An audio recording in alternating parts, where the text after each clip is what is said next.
50তম বছরে Islampur state farm কলোনির চড়ক পুজো। এবছরের 50তম বছরে পুজো অনুষ্ঠিত হবে, তার আগেই মাঠ চত্বর সাজিয়ে ফেলা হচ্ছে। বসে মেলার বিভিন্ন দোকান। মেলা কমিটির উদ্যোক্তারা বলছেন, 50তম বছরে এবছরের এই চড়ক পুজো প্রত্যেক বছরই মেলায় ভিড় জমে উঠবে। এবছর মন্দিরও নবরূপে সজ্জিত হবে বলে জানান পুজো কমিটির উদ্যোক্তারা। বলেন, মেলা ঘিরে উন্মাদনা থাকে এলাকাবাসীর। বহু প্রাচীনতম এই চড়ক মেলা। অনেক শুভেচ্ছা আমাদের এখানে আসার জন্য। এই মেলা 1976 সাল থেকে প্রথম চালু হয় এবং সেই সময় কলা গাছ দিয়ে চড়ক গাছ ঘোরানো হতো এবং 2 থেকে 3 বছর চড়ক ঘোরানোর পরে আমার বাবা জানতে পারে যে বড়শি দিয়েও নাকি মানুষ ঘোরানো যায়। তখন বাংলাদেশে খবর পায় যে এই লোক আছে। তখন বাংলাদেশে খুঁজতে খুঁজতে ওনাকে খুঁজে পায়। ওনার নাম সাধনবালা। ওই সাধনবালা তারপরে এখানে বড়শি গাঁথা শুরু করে, বড়শি গেঁথে চড়ক ঘোরানো শুরু করে। তারপর থেকে কন্টিনিউভাবে বড়শি ঘোরানো হচ্ছে এবং সেই সময় আরও অনেক ধরনের খেলাও দেখানো হতো। 1.5 কুইন্টাল 2 কুইন্টাল পাথর বুকে রেখে 5 কিলো হাম্বার দিয়ে পিটিয়ে ভাঙা হতো এবং এই মেলা চালানোর জন্য পাড়ার প্রত্যেকটা লোক আমার বাবাকে সহযোগিতা করত। এখনো করে আসছে আমাদের পাড়ার সব ভাই বোন কাকু কাকিরা। আর এবছর আমাদের 50তম বর্ষ। এবছর শুধু মেলা নয়, মেলার সঙ্গে সঙ্গে এবার আমাদের নাচ গান, ছোট সাংস্কৃতিক অনুষ্ঠানও থাকছে। তাই এবছর বলবো আমাদের ইসলামপুরবাসী আমাদের এই ঐতিহ্যপূর্ণ মেলাতে আসার জন্য সবাইকে আমি অনুরোধ করব এবং এই নিরঞ্জন মির্জা স্মৃতি শিব মন্দির নির্মাণকল্পে এবং মেলা পরিচালনা করতে সহযোগিতা করার জন্য আমি আবেদন রাখবো। পাশাপাশি যেখানে শিব মন্দির আবার নতুন ভাবে নির্মাণ করা হয়েছে, যদিও পুরনো একটা শিব মন্দির ছিল, এই শিব মন্দিরকে দেখব। হ্যাঁ, এই পুরনো মন্দির আগে বেড়া দিয়ে তিরপাল দিয়ে পুজো করতো। তারপরে আমার বাবা নিজ হাতে, যেহেতু আমার বাবা মিস্ত্রি ছিল, নিজ হাতে এই মন্দির তৈরি করে যায় এবং তারপরে আমার বাবা 2014-তে গত হয়। তখন থেকে মন্দিরটা এভাবেই পড়েছিল। এবছর আমাদের পাড়ার লোক এবং ইসলামপুরবাসী সবাই এগিয়ে আসে এই মন্দির নবনির্মিত করার জন্য আমাকে বলে। তারপর সবার সহযোগিতায় আমি এই মন্দির নির্মিত শুরু করি। এখন অবধি কাজ চলছে এবং আমরা শেষ করার চেষ্টা করছি। এই মন্দিরেই পুজো দিয়ে তো চড়ক মেলার।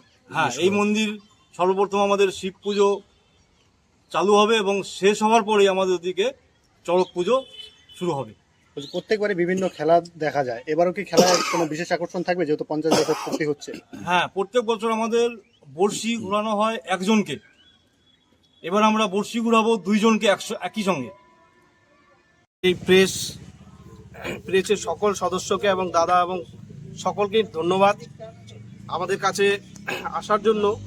তো আমরা চাইবো আমাদের এই প্রোগ্রামটা, এই অনুষ্ঠানটা আপামর জনসাধারণ যেভাবে আমাদের সাথে এগিয়ে এসছে এবং আগামী দিনেও যেন থাকে, প্লাস আমাদের মিডিয়া দাদাদেরকে অবশ্যই অনুরোধ রাখবো সেদিন যেন উপস্থিত থেকে আমাদের এই অনুষ্ঠানটাকে সাফল্যমণ্ডিত করার জন্য একটু সঙ্গে থাকার জন্য।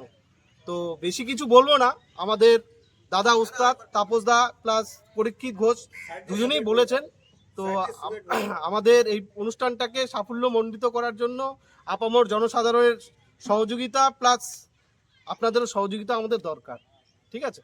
তো তাপসমিতা যে ব্যাপারটা বললেন 1976 সাল থেকে এই মেলা আর তার পাশাপাশি এই মন্দির নির্মাণের উদ্যোগ গৃহীত হয়, সেটা আজ 50তম বর্ষে আমরা পদার্পণ করতে চলেছি।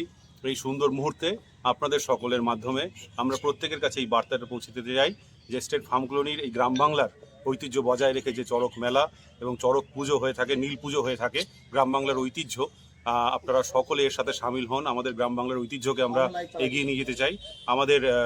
আমাদের হিন্দু সংস্কৃতি পরম্পরা, আমাদের এই সমস্ত কিছুকে আমরা এগিয়ে নিয়ে যেতে চাই। আপনাদের প্রত্যেকের সাথে থাকা, আপনাদের প্রত্যেকের সহযোগিতা ভীষণভাবে আমরা এক্ষেত্রে চাইব।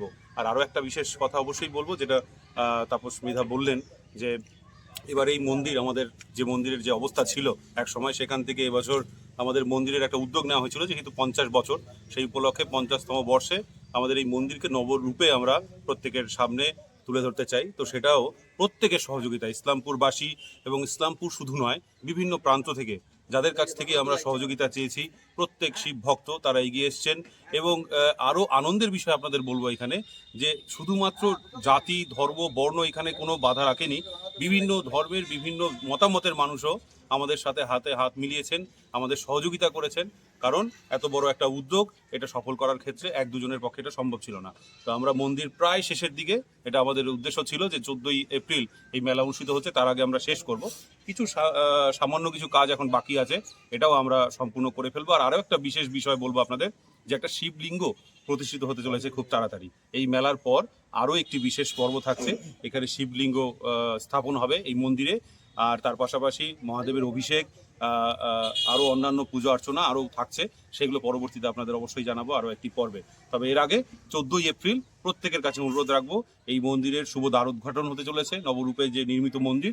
আর তার পাশাপাশি আমাদের এই চড়ক মেলা, এটাতে আপনারা প্রত্যেকে থাকলে আমরা ভীষণভাবে আনন্দ পাবো, সবাই মিলে এই সুন্দর মুহূর্তে সাক্ষী থাকবো। আর ভক্তিমূলক সাংস্কৃতিক অনুষ্ঠানও সারাদিন ব্যাপী চলবে।